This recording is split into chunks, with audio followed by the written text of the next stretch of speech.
Today we get a double team by Cronin and John Nolan. John Cronin is a CPA like me and a retired bank executive. He is a member of American Baseball Research and the Friends of the Baseball Hall of Fame. He has published 6 articles for the Friends of Baseball Research Journal. John Nolan has worked in public education for 50 years as a teacher, principal, human resources, and a consultant. He was the official scorer for the Somerset Patriots of Atlanta League of Professional Baseball. As all baseball fans know, October is the most exciting month for baseball when the World Series is played. The excitement is certainly heightened when the American League and the National League teams are both from the same city. Why this has happened only once since 1957. John Cronin and John Nolan will explain this and much more from several perspectives. They will discuss interesting sidebars, baseball first, and historical first. Come on up, please. Good morning, everybody. How's everybody doing? All right. I want to thank Take Me Out to the Ball Game, perfect segue, and one of the birthday boys that said his memorable thing was going to a Met game. I won't hold that against you. I'm a Yankee fan. Sorry. All right. As Tom said, October is the start of the postseason. And the height of the postseason is when the World Series is played, or the Fall Classic, as it's come to be known. The first World Series was played back in 1903. Every year since then, there's been a World Series except 2 years, 1904 and 1994. Okay, most of you probably remember 1994. There was no World Series because of a players' strike that began in August and ran until the next spring. The 1904 World Series story, why that wasn't played, is a little bit more interesting. After the first World Series, the Boston Pilgrims of the upstart American League against the National League champions, Pittsburgh Pirates, and the Pilgrims beat the Pirates.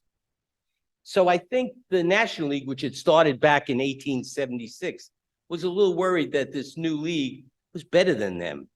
So John McGraw, who was the Giants manager, the Giants were, by the way, were running away with the National League pennant at that time. So John McGraw said, hey, there would be no such World Series as long as he managed the club. His owner, John T. Brush, backed him up and said, we're under no obligation to play a champion of a minor league. So a little infighting there. All right. However, they changed their mind by the next year in 1905 when, when the Giants played the Athletics. And by the way, the Giants won that one 4-1. All right, I'm going to turn it over to John now. He'll continue. Well, thanks, John, and good morning. Let's take a quick tour of the United States, okay? There have been 6 cities in the country with a team in each league at the same time. Let's go to Chicago. The Cubs and the White Sox for 119 seasons. Chicago's the only city to have a team in each league since 1903, and the teams played each other in 1906. Let's come east to Boston. Red Sox and the Braves for 50 seasons, never meeting in the World Series. The closest was 1948 when the Braves won the National League pennant. And for those of you who remember, Spahn and Sane and Pray for Rain, right? But the Red Sox lost to Lou Boudreau's Cleveland team in a 1-game playoff at Fenway Park. Down the I-95 corridor to Philadelphia, the Athletics and the Phillies for 52 seasons. And in the city of brotherly love, they never met. And probably that's a good thing. Now we go to the middle of the country, the good old Mississippi and Missouri area, and we get the St. Louis and the Browns and the Cardinals. For 51 seasons in the same stadium, they finally met in the World Series in 1944. West Coast, Los Angeles, the Angels and the Dodgers for 62 seasons, never meeting in the World Series. Now, the Angels spent the first 4 years in LA proper before locating to Anaheim in Orange County. And although somewhat of a stretch to consider both teams as same city, because the stadiums are about 40 miles apart, the Angels are still listed on all sports tickers as LAA, Los Angeles Angels. And finally, the Big Apple. We get back to New York, the Yankees, the Giants, the Dodgers, and yes, the Mets, for 114 seasons. And during that time, 14 same-city World Series have been played. We'll cover them all this morning. Many had hoped for a 15th this year, but as you know, it's not to be.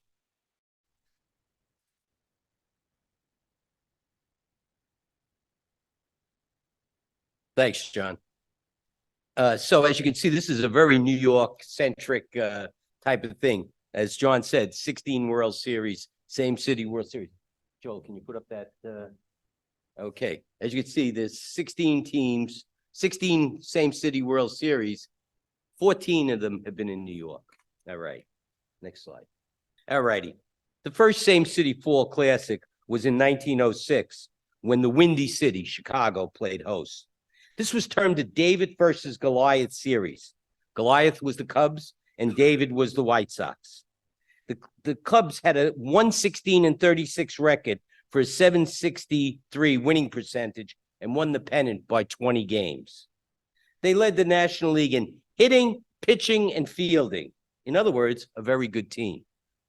The White Sox, on the other hand, have been dubbed the hitless wonders and were in last place as late as June 21st. The Sox rallied, but won the pennant by only 3 games with a 93-58 record for a 616 winning percentage. The old cliche says the game is played on the field and not on paper. This was the case as the White Sox beat the Cubs 4-2. The front page of the October 20th, 1906 issue of the Sporting News, which was considered baseball's Bible, said it best.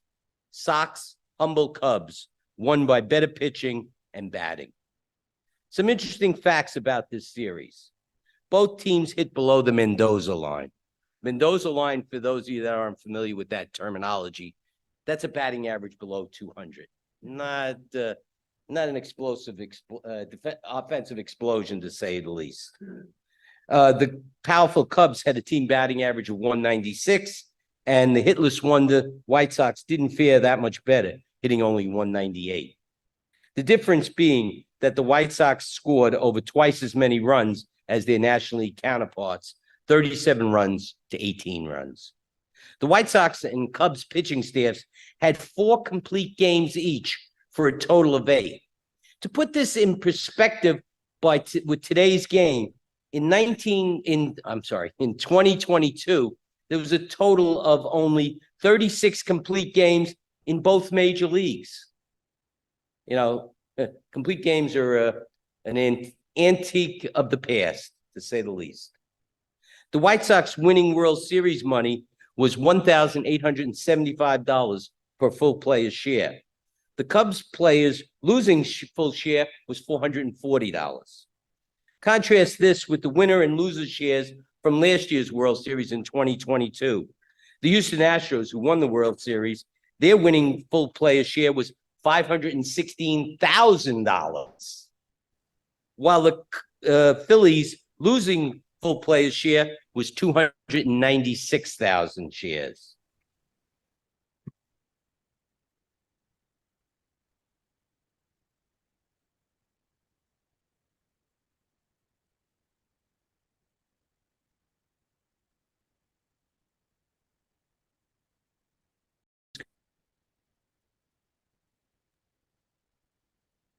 All right, let's go to 1921, 1922, and 1923. The Giants and the Yankees. They met in all 3.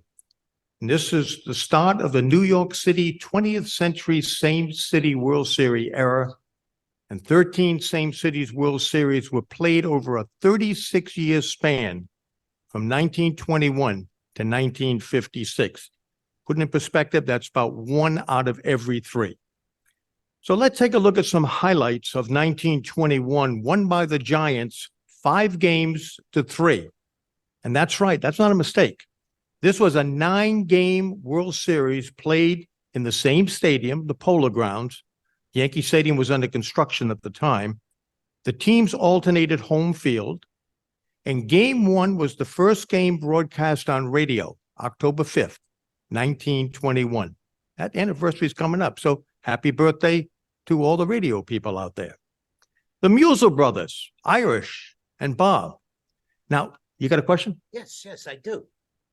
Where does the name Irish come from? Well, I looked it up.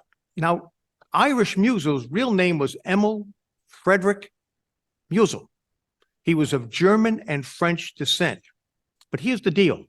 He had very pale skin and he had red hair. And so since he looked Irish, they called him Irish. But the important part for that, and thanks for that sidebar, John, No problem. take a look at the uniforms. There's Irish on the left for the Giants and Bob on the right wearing the a rather plain Yankee uniform on the right. By the way, both were very good ball players, both hit for very good average, but the guy on the right had some real issues. Mainly, he never ran out a ground ball. But we see that today, don't we? Absolutely. There were 2 outstanding pitching performances in this World Series. Kyle Mays of the Yankees, 26 innings, issuing no walks. Wade Hoyt of the Giants, no earned runs over 27 innings pitched. Babe Ruth, a name you'll hear frequently today, hit his first World Series home run in Game 4, but was injured in Game 5, which was won by the Yankees. But the Giants proceeded to sweep the next 3 games to win the series. No Babe in the batter's box. Let's go to 1922, please. 1922, again, the Yankees and the Giants won by the Giants 4-0 with 1 tie. And I'll explain that momentarily. Once again, we're in the same stadium, the Polo Grounds, but with a 7-game format restored this time, and the teams once again alternated home field. Now, Game 2 was called by the umpires after 10 innings because of darkness, with the score tied 3-3, even though 45 minutes of daylight remained. The fans were enraged, throwing debris all over the field, and in an attempt to mollify the fans, Kennesaw Landis, the commissioner of baseball at the time, donated all receipts from the game to veteran groups. All game statistics counted, but the game was declared a tie and not resumed the next day. That's rather unusual. Of note in this series, Babe Ruth had an awful series. 2 hits and 17 times at bat with only 1 run batted in. But a guy named Casey Stengel had 2 for 5, 2 hits and 5 times at bat for the Giants. And you're going to hear more about him later. The average game time, listen to this, 2 hours and 3 minutes. You really didn't have time to get up and go get a cup of coffee. And the average attendance in this series, a little over 37,000 people. Let's go to 1923. Again, the same 2 teams, and look what we have up here, the newly built Yankee Stadium. It opened, the house that Ruth built. This is the only time, by the way, in World Series history that the same 2 teams have faced each other over 3 consecutive years. And once again, a 7-game format was used, but with games 1, 3, and 5 in Yankee Stadium, where the postseason attendance record was eclipsed in each successive game, going from a little over 55,000 in Game 1 to 62,430 in Game 3 and 62,817 paid attendance in Game 5. This series, the 1923 series, represents the first of the Yankees' 27 World Series wins. The Babe, in his house, hit .368 with 3 home runs, 3 runs batted in, and 8 walks. but it was another future Yankee legend who hit the first World Series home run in Yankee Stadium. Casey Stengel, the Giant center fielder, hit an inside the park home run. For the series, Stengel hit .417, 2 home runs, 4 RBIs, 4 walks, and no Ks. I'm now going to turn to Damon Runyon's columns following both of these games to describe Casey. Now, I think everybody in this room has a mental picture of who I'm talking about. Okay? So as you think about Casey, put into context Runyon's words way back in 1923. After his first home run, the inside the Parker, he said, "This is the way Casey Stengel ran the bases yesterday afternoon. His mouth wide open, his warped old legs bending beneath him at every stride, his arms flying back and forth like those of a man swimming with a crawl stroke, his flanks heaving, his breath whistling, his head far back, the warped old legs, twisted and bent by many a year of baseball campaigning, just barely held out under Casey as he reached the plate, running his home run home. Then they collapsed." Now that's pretty good sports reporting, I would say. But then Casey hit a second home run in the series. And this is what Damon Runyon had to say, because if Casey's second home run came in game 3, the Babe hit 2 in game 2. So talk about upstaging the Babe. Listen to this. The team entered the 7th inning in a scoreless tie. Batting against Sam Jones, Stengel smacked a changeup into the right field stands for a homer. Thumbing his nose at the Yankee bench as he rounded the bases with what turned out to be the only run of the game, Commissioner Landis later fined him $50 for the rude gesture. But even Landis had to admit, quote, "Casey Stengel can't help being Casey Stengel," unquote. By the way, the average game time for that series, 2 hours and 8 minutes. I'm going to turn it back to John.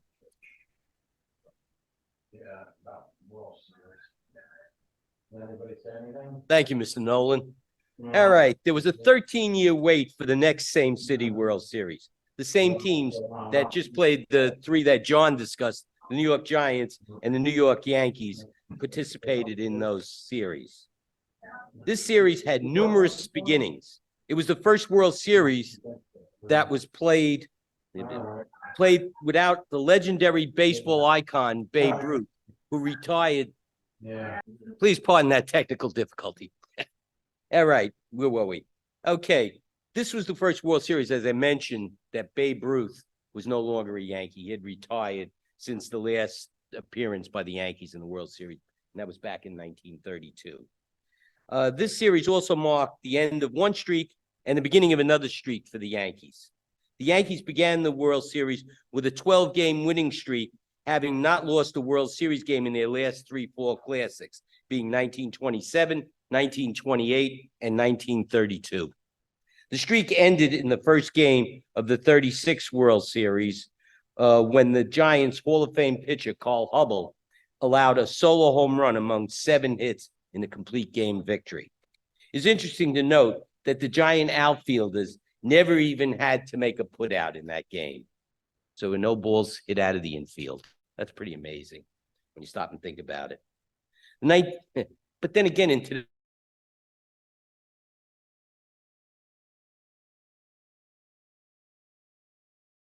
there's a lot more strikeouts. So World Series marked the beginning of another Yankee juggernaut, as they were to win a then record 4 straight World Series from 1936 through 1939. During that 4-year period, the Yankees showed their true dominance by playing to an .842 winning percentage. That's 16 wins against only 3 losses during the highest profile games of the season, the World Series. Game 2 of the World Series further showed the Yankee dominance as they evened the series at 1 game apiece by trouncing the Giants 18-4. All 9 Yankees in the lineup had at least 1 base hit and scored at least 1 run in the game. That's kind of a balanced attack. The Yankees won 2 games in this. The Giants won 2 games in this series, but it's misleading since the Yankees' overall dominance of the Giants in the series. A look at other numbers will prove this point. The Yankees outscored the Giants by 20 runs and had a team batting average of .302 compared to the Giants' .246.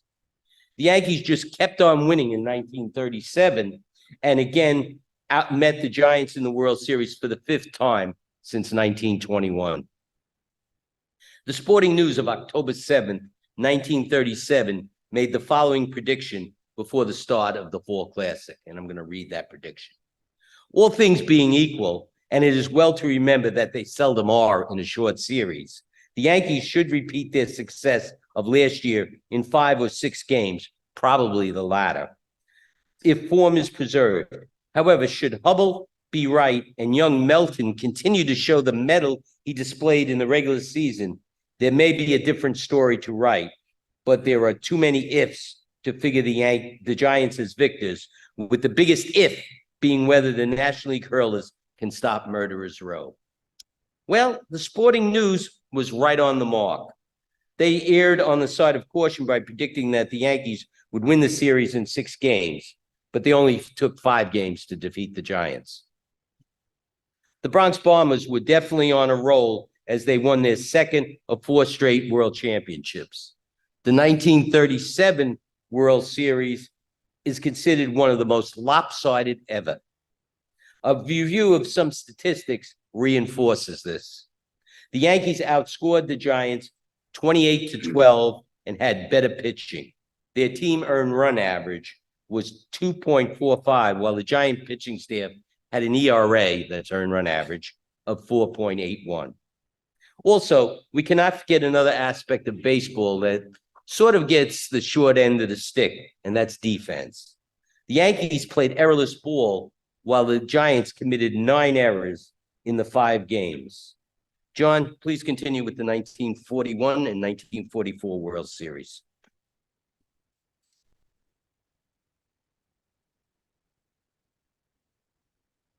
The 1941 and 1944 World Series represent the pre-war and the war years of World War II.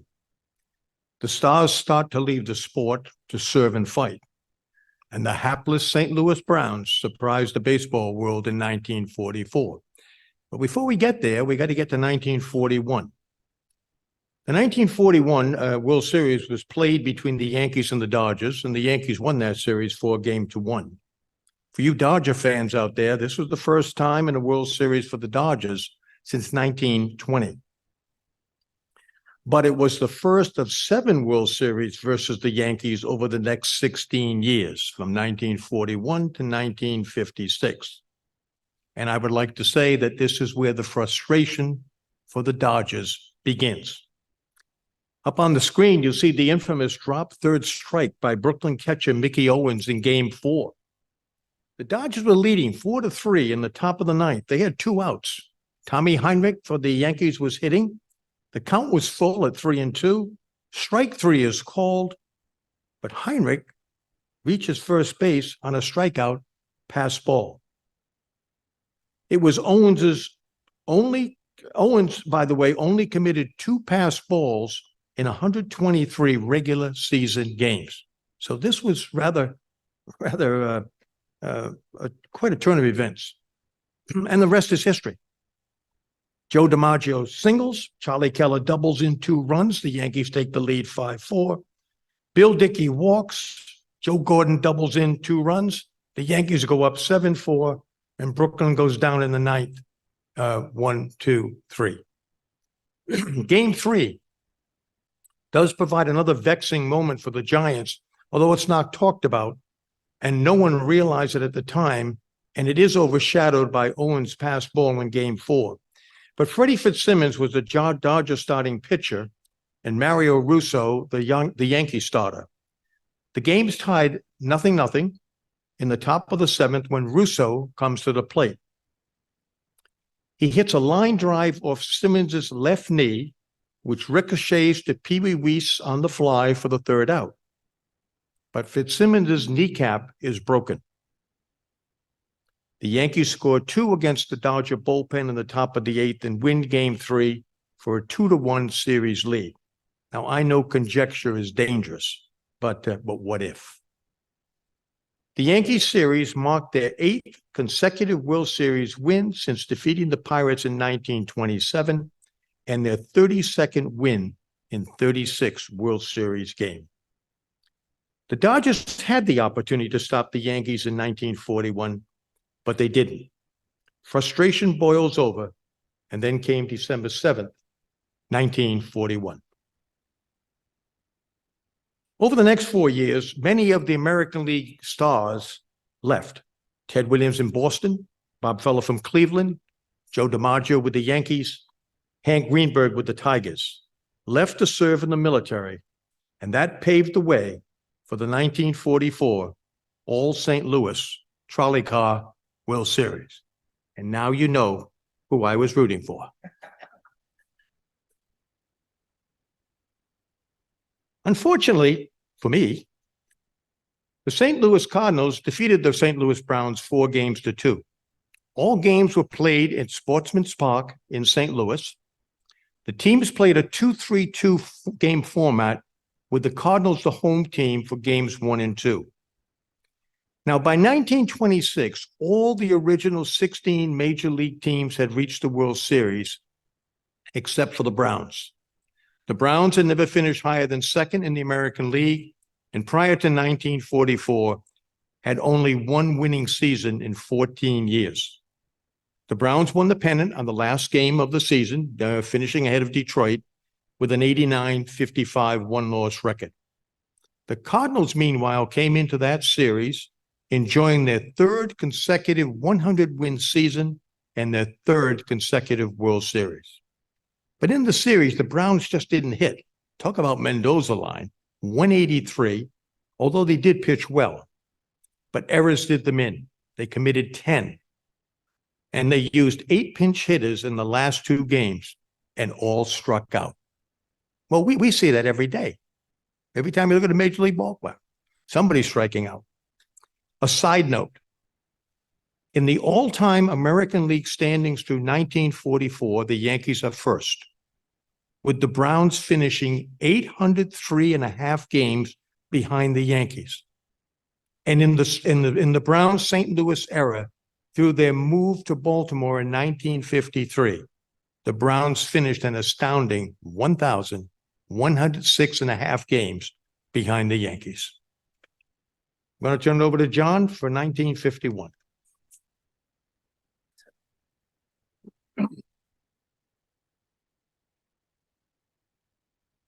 All right, thank you, John. The United States had returned to normalcy by 1947, with World War II in every American's rearview mirror. On the eve of the start of this World Series, Ford Frick, president of the National League, made a bold prediction. He stated unequivocally that the National League clubs would dominate the World Series for the next decade. He further asserted that his league would win at least 6, possibly more, in those years. However, when pressed, Frick, again, as our comedian said, was a politician. He declined to offer a forecast on the impending series.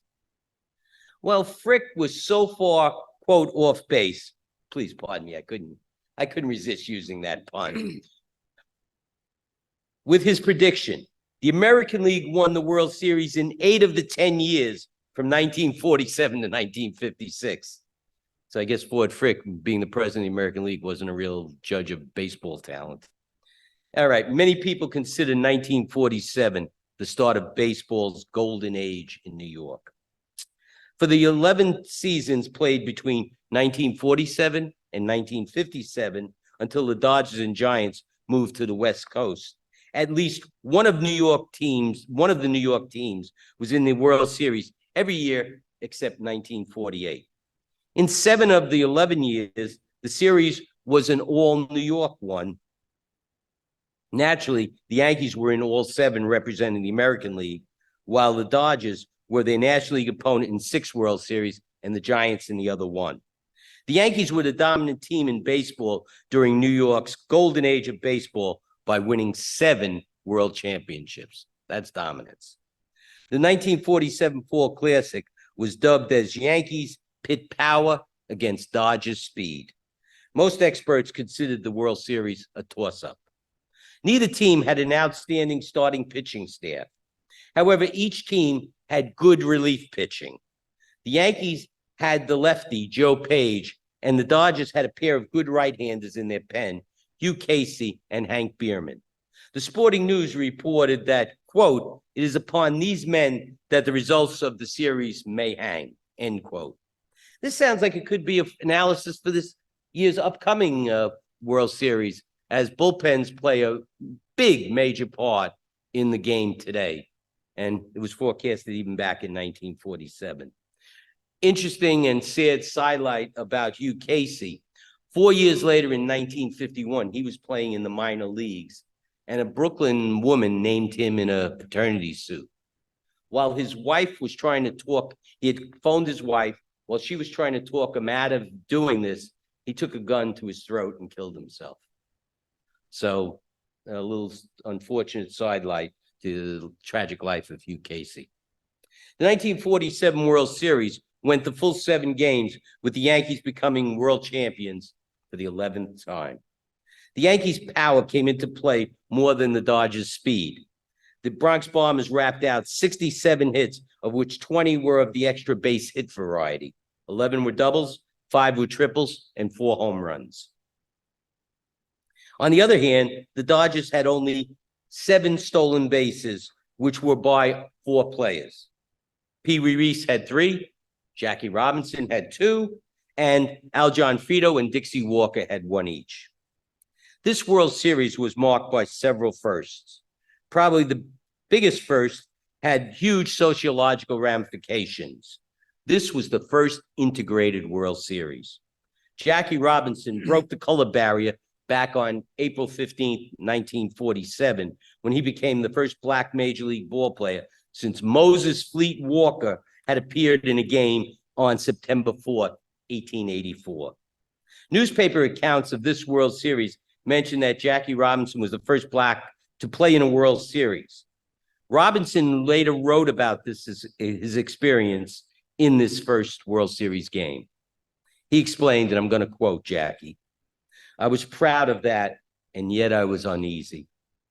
There I was, the black grandson of a slave, the son of a black sharecropper, part of an historic event, a symbolic hero to my people," end quote. That said, there is no denying the historic significance of the 1947 World Series to baseball and American society as a whole. Baseball was changing, but it would still take another 12 years until all 16 major league teams at the time were integrated. Just a little trivia. Who was the last team to integrate? Right. And who was that player? He later played for the Mets. His first name, actually, Elijah Pumpsy Green. That's always a trivia question. All right. Still, 1947 was the watershed year, and the Brooklyn Dodgers were the team at the cutting edge, of the integration of baseball. Interesting sidelight in Game 1 of this World Series. There were 45 American League heroes of the past at Game 1. The legends included, and this is a pretty big roster: Cy Young, Chief Bender, Tris Speaker, and Babe Ruth, just to name 4. Another first occurred in this game. This was the first televised World Series game. Another first. I don't think many people know that Bill Bevins, the Yankee starting pitcher in Game 4, who had a 7-13 record during the regular season, entered the 9th inning with a 2-1 lead. He had control problems throughout the game, which accounted for the Dodgers' lone run.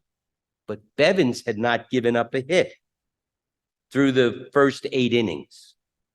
In the bottom of the 9th, the wheels came off for Bevins, and he lost the no-hitter and the game 3-2.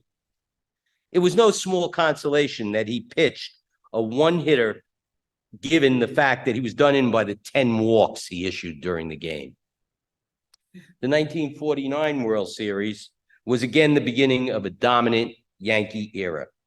The Yankees won the first of 5 straight world championships to establish the record that still stands today. Again, the opponents of this series were the Yankees and the Brooklyn Dodgers. Both teams won their league pennants on the last day of their regular seasons. The Yankees came out again on top in this World Series in 5 games. The first 2 games were pitchers' duels with identical 1-0 scores, but only difference being the winner of each game. The opening World Series game was a matchup between Allie Reynolds of the Yankees and Don Newcombe of the Dodgers. Both pitchers brought their A game to Yankee Stadium that day and exchanged zeros through the first 8.5 innings. The Yankees only managed 4 hits, while the Dodgers could only get 2. Tommy Henrich, who had the nickname Old Reliable, lived up to that when he led off the bottom of the 9th inning for the Yankees and got the team's 5th hit of the game. He hit Don Newcomb's 3rd pitch of the inning for a walk-off line drive home run into the right field stands. The second game's finish wasn't as dramatic as game 1, but it was also a pitcher's duel between Preacher Rowe of Brooklyn and New York's Vic Raschi. As previously mentioned, the score was the same as game 1, but the winner was different. Gil Hodges' single in the 2nd inning scored Jackie Robinson for the lone run of the game that evened the series at 1 game each. The Yankees took control from that point and won the next 3 games to be crowned world champs. The Yankees had a new manager in 1949 who was successful in his first year at the helm of the Bronx Bombers. This manager's name was Charles Dillon, Casey Stengel. I think we've heard that name a couple of times during this presentation already. The 1949 World Series had several firsts. Don Newcombe was the first African-American pitcher to start a World Series game. Also, the 5th game played at Ebbets Field became a historic game.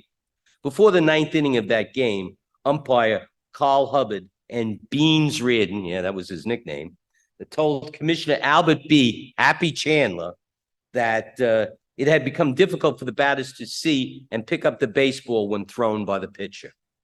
Chandler gave the okay, and at 4:50 p.m., the lights were turned on. This was the first World Series game to be played with the lights on. However, the precedents for playing under the lights had been set in the 6th game of the 1947 World Series at Yankee Stadium. The commissioner had given permission for the lights, but they were not needed, so they weren't turned on at that time. John, would you please continue with 1951 and 1952? All right, let's go to 51 and 52. The Yankees continue their same city World Series domination. Now, the highlights of 1951 was the World Series that won by the Yankees 4-2 over the Giants. The Giants are in the series on Bobby Thompson's shot heard around the world. And in the 5th inning of game 2, Mickey Mantle steps in a drainage hole, chasing down Willie Mays' fly ball, suffers a knee injury, and is lost for the rest of the series. Game 6, decided on Yankee Hank Bauer's 6th inning base-loaded triple and his 9th inning diving catch in right field with the tying run at the plate for the Giants. And that settled it, 4-2. Monty Irvin of the Giants stole home in game 1, and that was the first steal of home in World Series play since 1921. But certainly not the most famous and controversial, as we shall soon learn. Following the series, Joe DiMaggio retired in December, and the rookies, Mickey Mantle and Willie Mays, now take center stage. I'd like now to go to the next slide.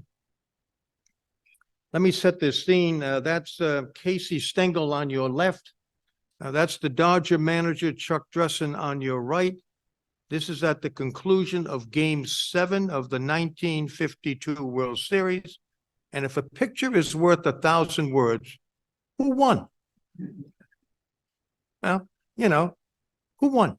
Well, certainly the dour Mr. Stengel held court that day. The 1952 World Series was in fact won by the Yankees 4-3 over the Dodgers. And Casey joins Joe McCarthy of the Yankees as the only Yankee manager to win 4 consecutive World Series. In Game 1, Joe Black of the Dodgers is the first African-American pitcher to win a World Series game. Carl Erskine of the Dodgers pitches an 11-inning complete game to win in Game 5. Duke Snider of the Dodgers hits 4 home runs in the series, and the Dodgers go up 3-2, heading back to Ebbets Field. How in the world did the Dodgers not win this series? Well, let me tell you. Game 6, Mickey Mantle hits his first of his 18 World Series home runs, and I still think that's the record today. And despite Duke Snider's 2 home runs in that game, the Yankees prevailed 3-2. And in Game 7, Billy Martin made a knee-high catch of Jackie Robinson's infield pop-up, ending the 7th inning after 2 Dodger runners had crossed the plate, potentially tying the game. Now, here's what happened.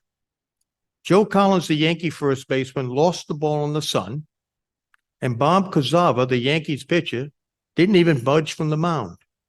So Martin had to race in, and as he did, he caught the ball in the middle of the infield between the mound and first base.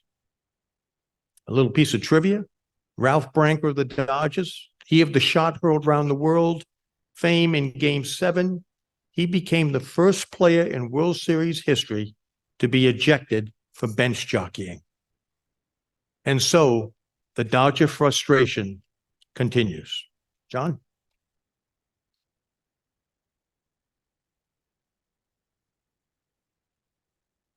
There's one good thing about tag teaming. We get our exercise getting up and down. All right. We're up to 1953. The 1953 World Series again saw the Dodgers and the Yankees squaring off as opponents. The Yankees came out victorious in 6 games. This was their 5th straight World Championship. This broke the record of 4 straight. Remember, we discussed earlier with the Yankees winning 4 from 1936 through 1939. And by the way, that the 5 straight, which is symbolized by the ring that those players got for winning the 1953 World Series, is still a record today. And I think that's one record that might stand, because it's hard to even get 2 world championships in a row, let alone 5. All right. There were a total of 11 individuals in the Yankee and Dodger dugouts who would eventually be inducted into the Hall of Fame that participated in this World Series. All right. 5 were Yankee players: Yogi Berra, Mickey Mantle, Phil Rizzuto, Whitey Ford, and Johnny Mize. Also add Casey Stengel, who became a Hall of Famer based upon his managerial career. The Dodgers were represented by 5 future Hall members: Roy Campanella, Pee Wee Reese, Jackie Robinson, and Duke Snider. The 5th player, Dick Williams, earned enshrinement like Stengel for his managerial record and not his player record. Okay, that said, baseball is always a game that you can't predict. So with all these great players on the field, who was the big hitting star of the 1953 World Series? You got... Stole my thunder. I figured nobody'd get that one. Hey, John, you were wrong. All right. But yeah, like I said, who would have predicted it? He hit 500, going 12 for 24 in the 6-game series. His slugging percentage was .968. Of his 12 hits, he had 1 double, 2 triples, and 2 home runs, and that's what caused the high slugging percentage.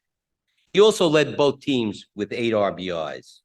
This was the 50th anniversary of the World Series and only the 4th one to end with a walk-off hit. Anybody want to guess who hit the walk-off single in the bottom of the 9th inning of Game 6 to give the Yankees a 4-3 win and their 5th straight World Championship? Billy Martin again. All right. Prior to the...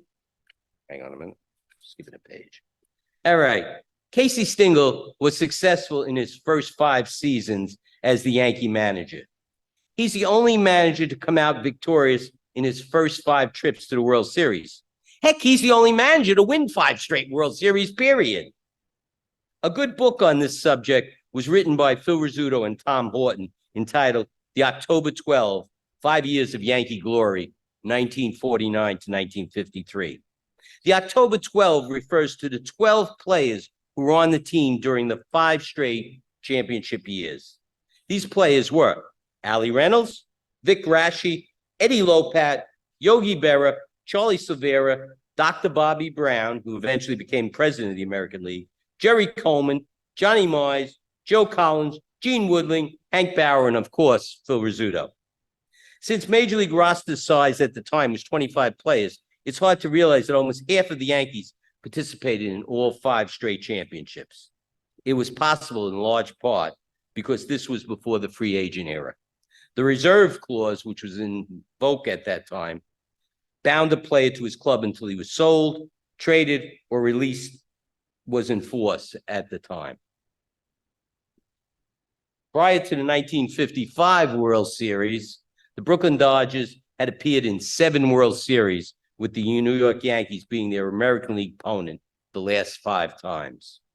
The Dodgers were 0 for 7 in World Series play, and every year that they got beat in the World Series, their fans would cry, "Wait until next year."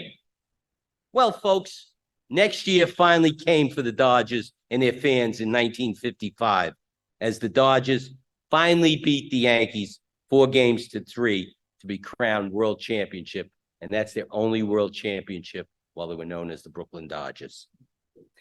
In addition to this World Series being the only one that the Dodgers won in their Brooklyn days, this series also has one of the rarer baseball plays. Next slide. This rare play is perhaps one of the most controversial plays in series history. It happened in Game 1 when the Yankees beat Brooklyn's best pitcher, Don Newcomb, 6-5. The game was close when Jackie Robinson boldly stole home in the 8th inning. Whitey Ford, the Yankees starting pitcher, was still on the mound in the 8th inning and stated, and I'm going to quote Whitey, "I knew he was going to steal home. I almost dared him to by taking a long windup as he danced off the bag. Sure enough, he took off for the plate, and I threw the ball to Yogi and got it there in plenty of time.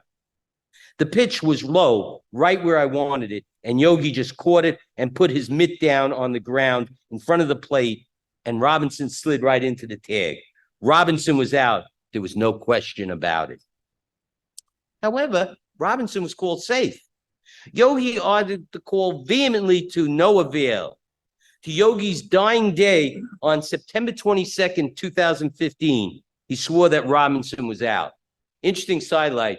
Always a reporter, when they'd interview Yogi, they'd always say, "Let's talk about Jackie." Before the reporter could even ask Yogi the question, Yogi would just utter in his voice, "He was out." All right. The commonly available film of the steal is inconclusive regarding the safe call, but a more obscure clip shows a reverse angle that reveals that Robinson was clearly safe.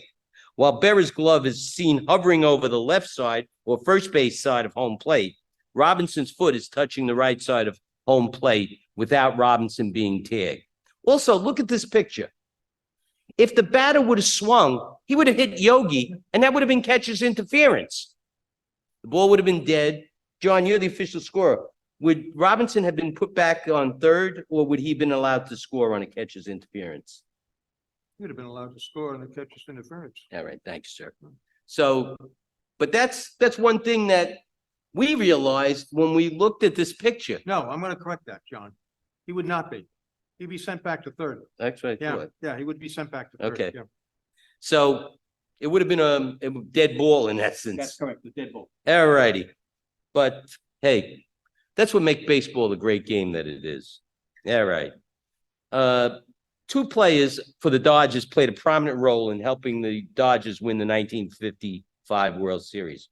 One a Hall of Famer, and the other a journeyman with an 8-year major league career that consisted of 517 games. The Hall of Famer was somebody we all know, Duke Snider, who hit 4 home runs during the series. He had 8 hits in total, 5 for extra bases, 4 homers, and a double. He led both teams with 7 RBIs. Snyder's home run in the 5th game of Game 5 was the second multi-homer of his postseason career. The homer was also his fourth of the series, making him the only player in World Series history with 2 4-homers World Series. Snyder also hit 4 homers in the 1952 World Series. The one important aspect of baseball that never gets its due, and I've said this a couple of times, is the defensive side of baseball. The other contributor to the Dodger victory was Sandy Amorose, who made a great defensive play in Game 7. His lunging catch of Yogi Berra's drive in the 6th inning of Game 7 robbed Berra of a hit and helped to assist the Dodgers in winning the game and the World Series 4-3. All right, John, your turn to do the 56 World Series. Okay, we've come to the perfect game. And little did the baseball world know that the 20th century same city era would conclude on such a high note. The same city's World Series would not occur again for 44 years until the year 2000, the beginning of the 21st century. In the 56 World Series, the Yankees bested the Dodgers 4-3. But the hero of that, or the name always associated with the series, is Don Lawson. And he had a low and a high World Series. It consisted of being knocked out after 1 2/3 innings in Game 2, and then throwing the perfect game in Game 5. In his perfect game, Lawson threw 97 pitches and had 3 balls on only 1 hitter, Pee Wee Reese, the second batter of the game. Next slide, please. Okay. As an official scorer, I take, I look at this with a lot of interest. I'm going to call your attention to a couple of plays here that could have changed history. In the first instance, go to Jackie Robinson and go to the 2nd inning, and you will note that there's a 5-6-3 listed there. So Robinson's at bat. It's a 5-6-3 putout when shortstop Gil McDougall fielded a deflected grounder, described by many as a smash to third, off of third baseman Andy Carey's glove, and just beat Robinson at first base. Had Robinson been safe at first, the official scorer could have ruled a hit or an error. I don't know. But in either case, no perfect game. It would go by the boards. If ruled an error, the no-hitter would have remained intact. So that's one play. As an official scorer, when you score a game, you probably get 3 or 4 plays that affect the history, as I call it, the history of the game. I want you to look now at the 5th inning and Gil Hodges. And you'll note in the 5th inning on Gil Hodges' line, there's a great big number 8. That's a flyout, represents a flyout to center field. Mickey Mantle made an outstanding backhanded catch of Hodges' liner to left, preserving the perfect game. Now, I got to believe Lawson was just a little bit shook after that, because the next hitter, Sandy Amorose, and you don't see that in here, hit a foul ball home run that just went to the right of the right field foul pole in the next at bat. After that, the rest is history. Mickey Mantle's home run off Sal Magno in the 4th inning gave Lawson the only run he needed in the ultimate 2-0 Yankee win. The time of game was 2 hours and 6 minutes, but lost in the perfect game are the following World Series facts. 1, Yogi Berra's grand slam in Game 2 was the first World Series grand slam by a player in a losing effort. Pee Wee Reese is the only player to have appeared in all Yankee-Dodger World Series games from 1941 to 1956, a total of 44 games. There was a classic pitching duel between Bob Turley of the Yanks and Clem LeBlanc of the Dodgers. They both pitched a complete game in Game 6, won by the Dodgers in 10 innings. And who else drove in the winning run for the Dodgers? None other than Jackie Robinson. Game 7 was won in a 9-0 blowout by the Yankees as Johnny Cooks pitched a 3-hitter supported by Yogi's 2 home runs. And by the way, Yogi had 10 RBIs in the series. I'll let John conclude now with the year 2000.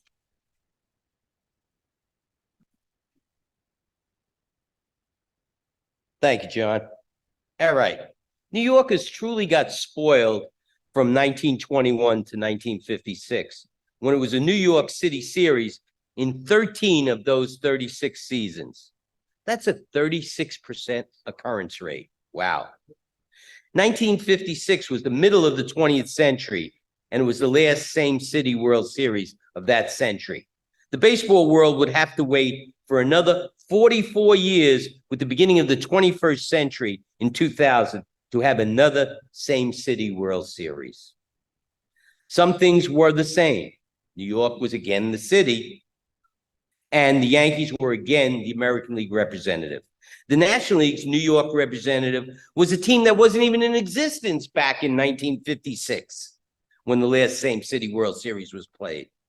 The New York Mets' first season was in 1962 when the National League expanded from its original 8 teams to 10 teams. The American League had expanded the previous year in 1961.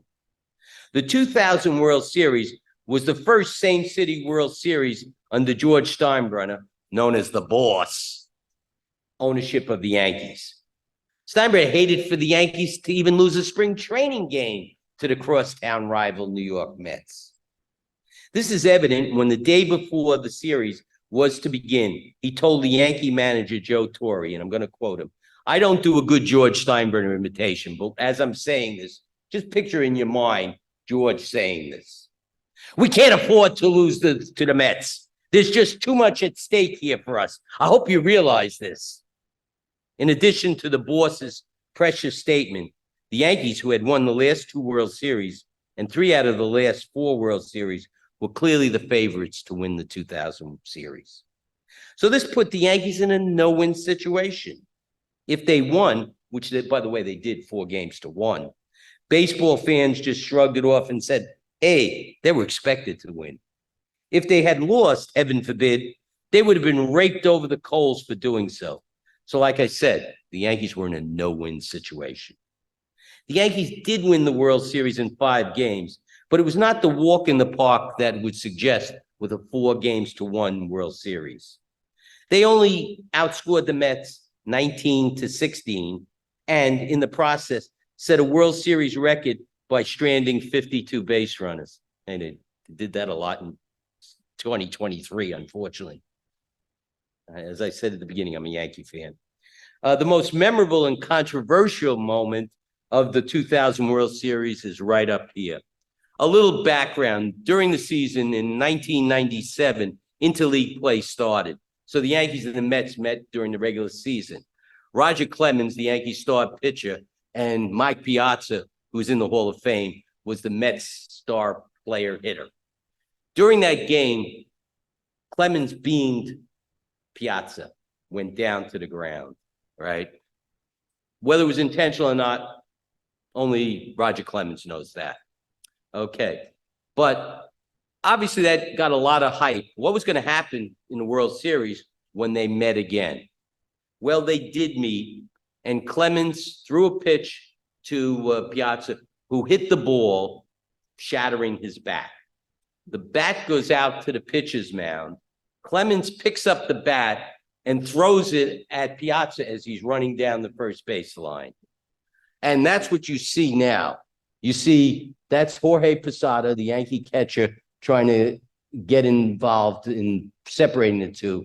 I believe that umpire is Richie Garcia, who's like now trying to play peacemaker, and they're doing it. But the one key thing is, I think you see the intensity in the players' faces. All right. As you can see, this just showed the intensity of same city World Series competition. Like I said, you can see the fire in their eyes. All right. As further proof of the intensity, George Steinbrenner stated the following after the Yankees won the series. Again, picture George saying this. The Mets gave us everything we could want, he said. It was the Battle of New York, and it was a great way to win. Okay. Now the question I know you guys are all going to ask, but I'm going to try to steal your thunder. Okay, when and where will the next same city World Series be? Great question. In the past 67 years, we have only had one. Remember I said it was like 13 out of 36 years. We've only had one in the past 67 years. Why has it been such a rarity since 1956? Well, John and I hashed this out, and we think we have a couple of factors that could explain it. Simply, there are more teams competing today. There's 30 teams, 15 in each league, compared to 16, 8 in each league. There's less two-team cities. Now there's only New York, Chicago, and Los Angeles. The free agent draft. Back prior to 1965, teams could sign any players they wanted. So the Yankees, who had a big bankroll, was signing a lot of players out of high school and college. And hey, they used to actually sign enough players to have a minor league team, and there was only one prospect on that team. So now there's a draft, free agent draft of high school and college players, and I believe now it only goes 20 rounds. So there's less availability of talent. The luxury tax, where if you go over your payroll threshold, you have to pay money, and that money gets distributed to the small market teams. Simply, there's more level of playoffs. Hey, back when it was 16 teams, you won your pennant in the American League and National League, you went right to the World Series. Now you have wild card round, you have divisional play, you have league championship, and if you survive all that, then you get to play in the World Series. John and I, when we were discussing prepping for this, you come up with a good point, John. We may not see a same city World Series, but we may see a same state World Series. Yeah, in the same states, you got figured it out. New York, you got Florida, if that ever happens. You've got California, which is the best option. You've got Missouri. You still have Chicago, and you have Ohio. So, you know, given all of those, I mean, those of you who are thinking Texas, you got to get Houston into the American League now. So that's not going to happen. You're not going to get Pennsylvania because you got the Phillies and the Pirates in the same league. So I suspect if we ever see another it's going to be same state as versus the same city. I think that just about wraps us up. I think we're done. We thank you for your time and patience, and hopefully you enjoyed our presentation. And I just hope you took away one thing that you never knew. One thing. And that would make it a success. Thank you. And well, that was wonderful. We have extremely little time. We have a time for maybe one or two short questions. I want to ask about the dominance of the Yankees for so many years there. Was it simply a matter of payroll or combination of other things? I think I'm going to let John answer that because he's the Yankee fan. I think, yes, it's Yankee money.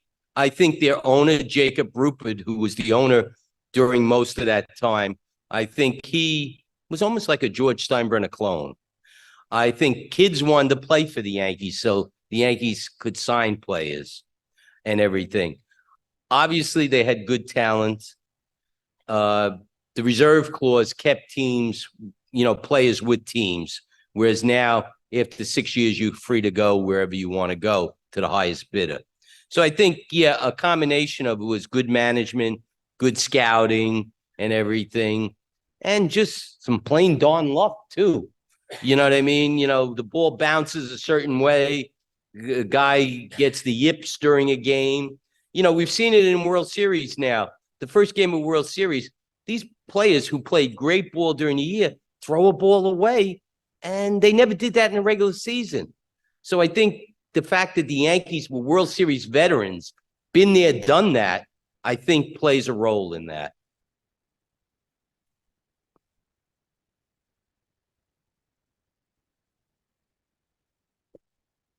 John and John, that was absolutely wonderful. Thank you so much. Following the 1955 World Series on October the 4th of 1955, the New York Daily News ran a very important headline, and I'll bet you know what it is.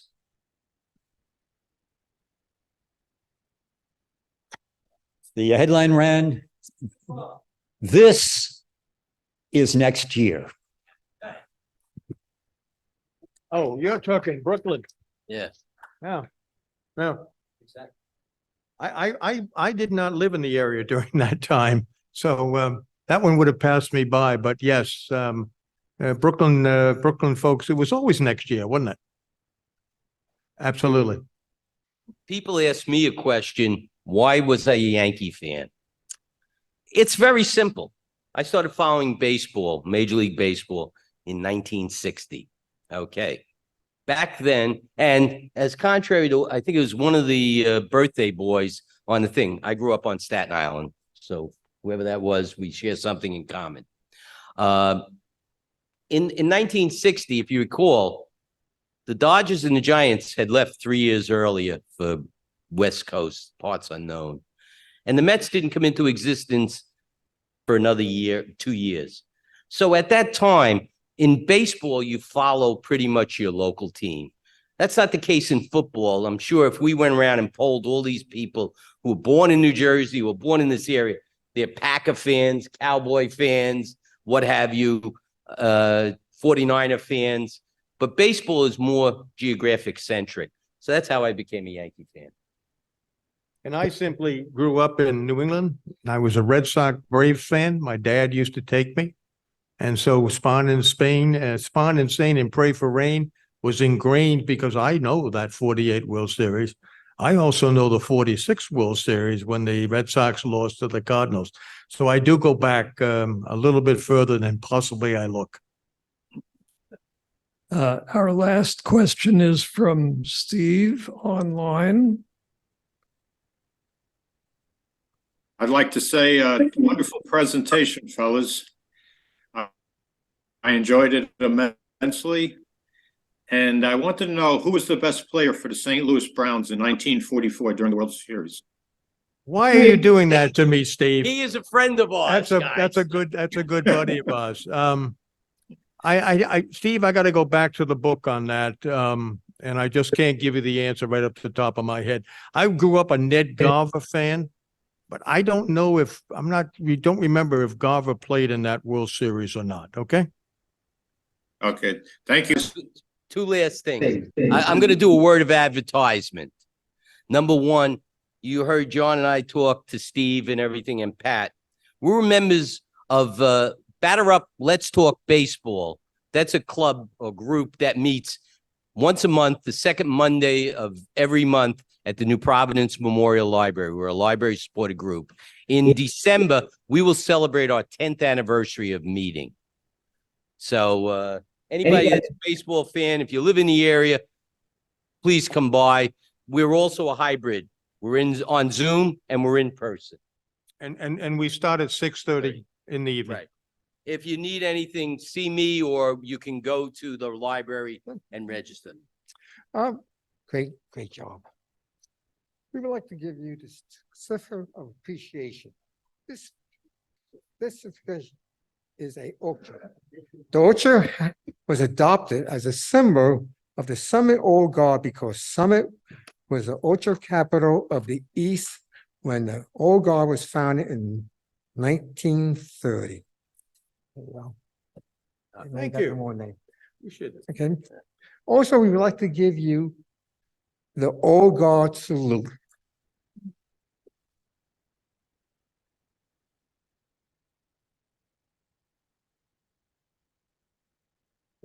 Thank you very much, gentlemen.